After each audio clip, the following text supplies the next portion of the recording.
likely to be found and fixed. That's a theory.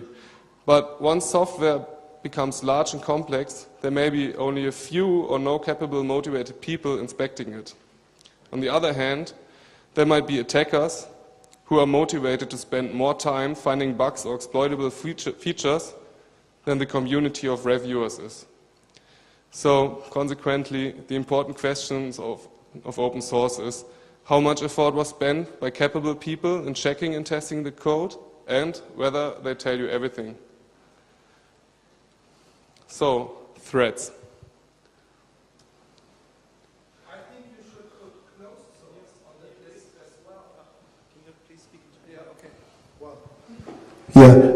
I think you should put the term closed source on this issue list as well, because this is also a trend. There are more and more closed source applications and operating systems develop, and this is a security issue too. Yeah, that's right. I could put a lot of more stuff on this slide, actually, and closed source, of course. But if I talk about open source, the opposite is always closed source. So there's nothing in between. So if I say this is good in open source, the advantages of open source are mostly the disadvantages of closed source, and the other way around. So, but thanks, yeah. Threats.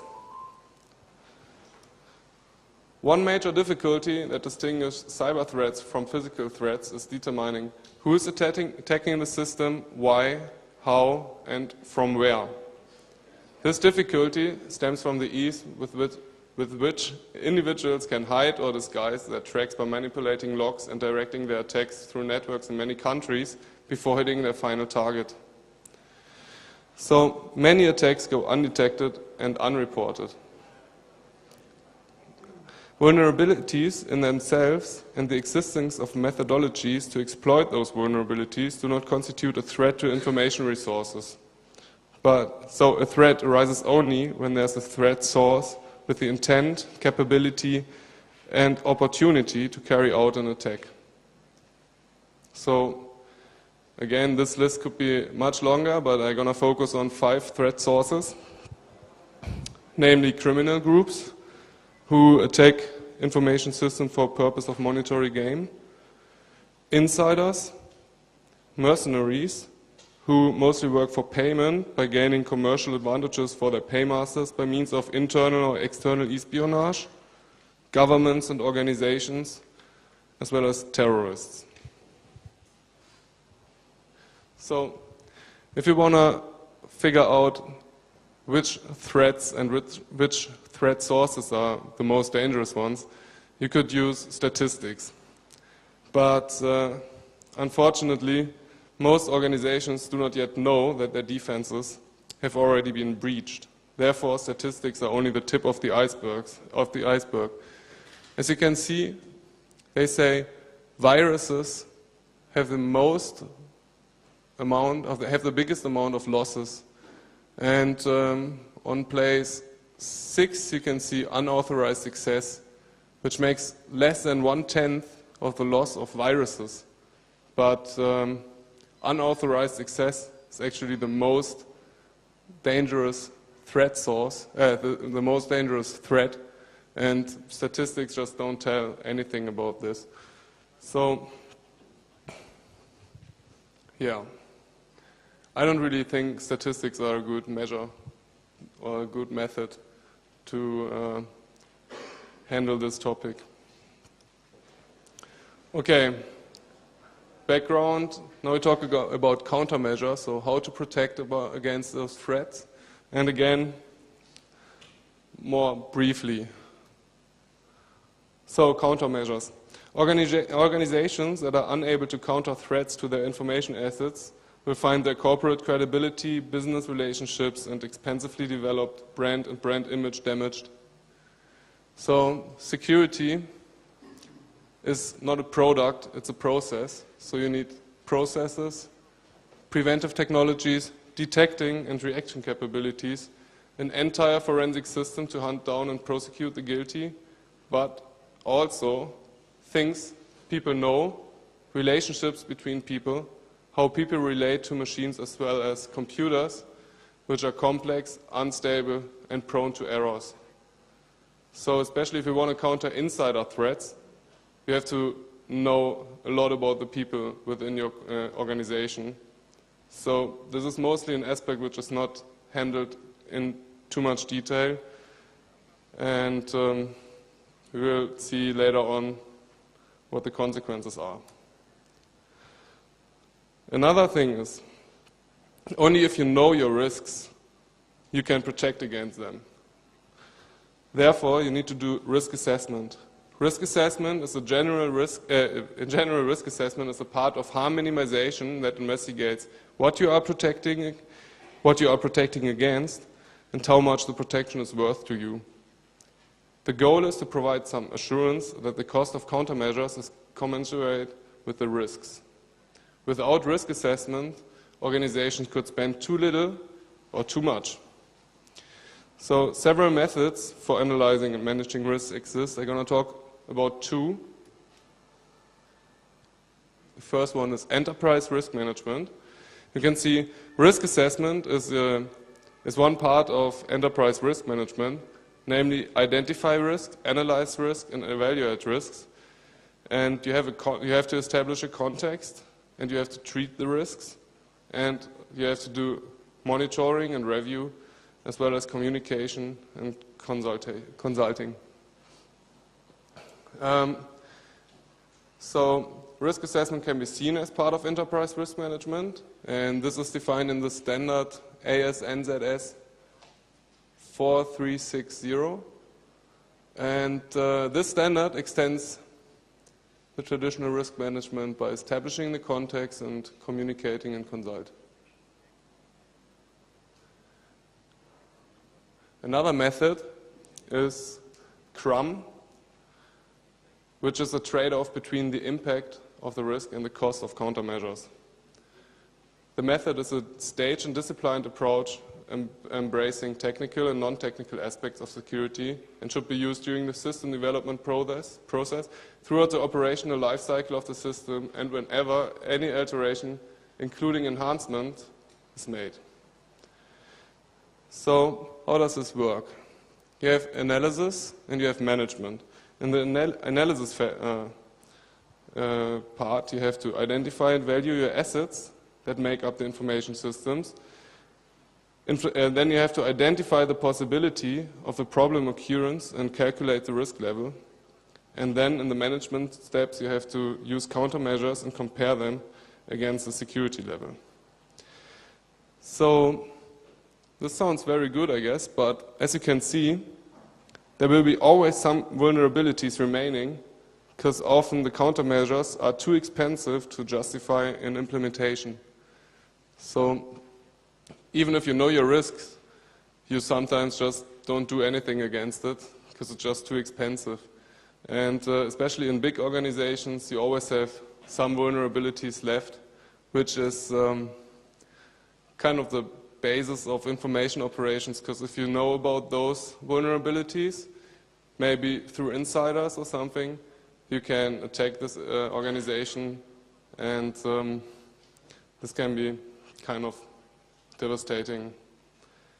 So another thing is, and I guess not many people heard about this before, cyber risk insurance.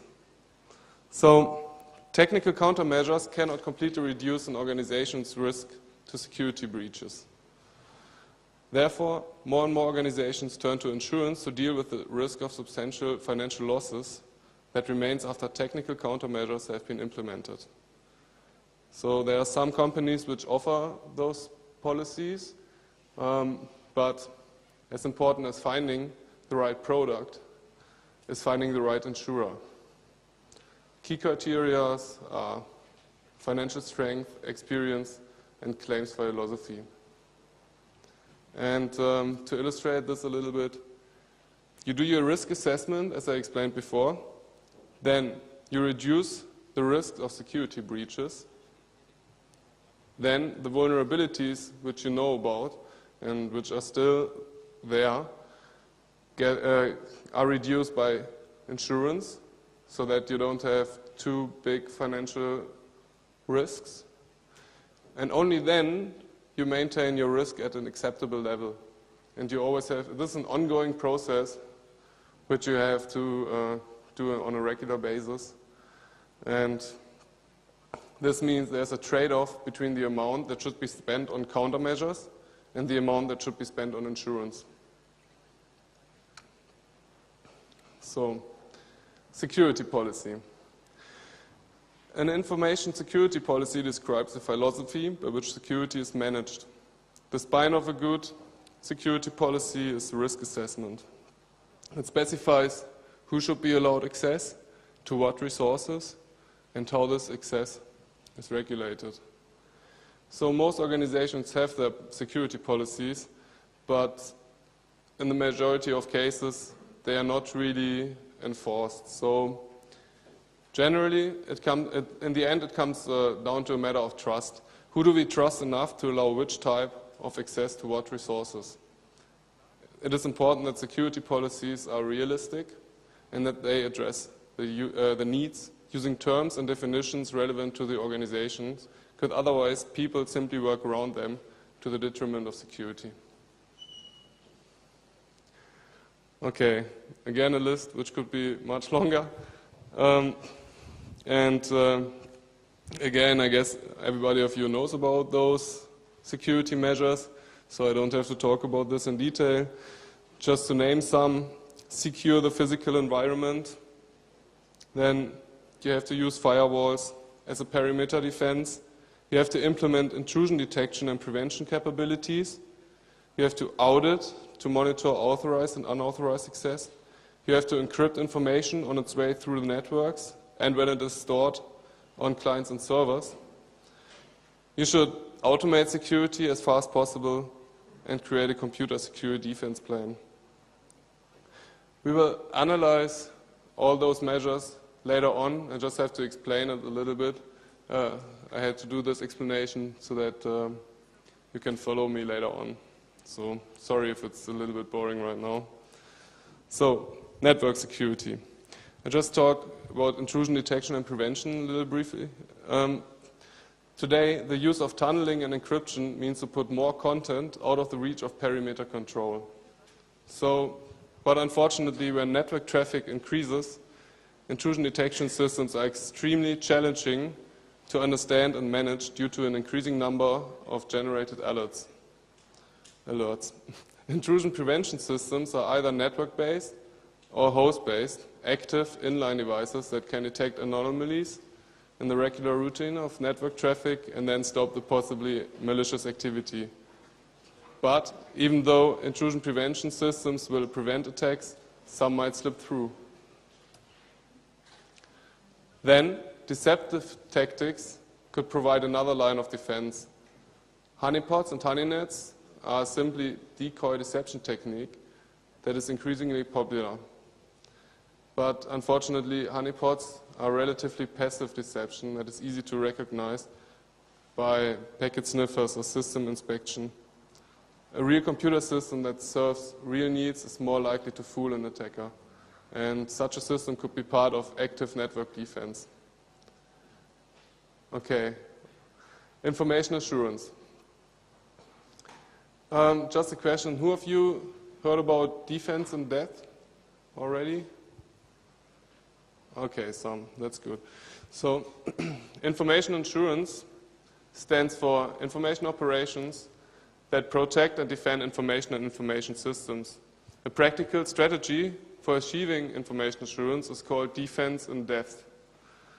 Its aim is to establish protection across multiple layers and dimensions that will cause an adversary who penetrates or breaks down one barrier to promptly encounter another barrier and then another until the attack ends. So, as deeper your critical systems are in your information system network, for example, the harder it gets for an attacker to find the information he's interested in. So, organizations need to expect attacks and include attack detection tools and procedures that allow them to react to and recover from these attacks. And defense in depth integrates the three primary elements: people, operations, and technology. And for further information, I can recommend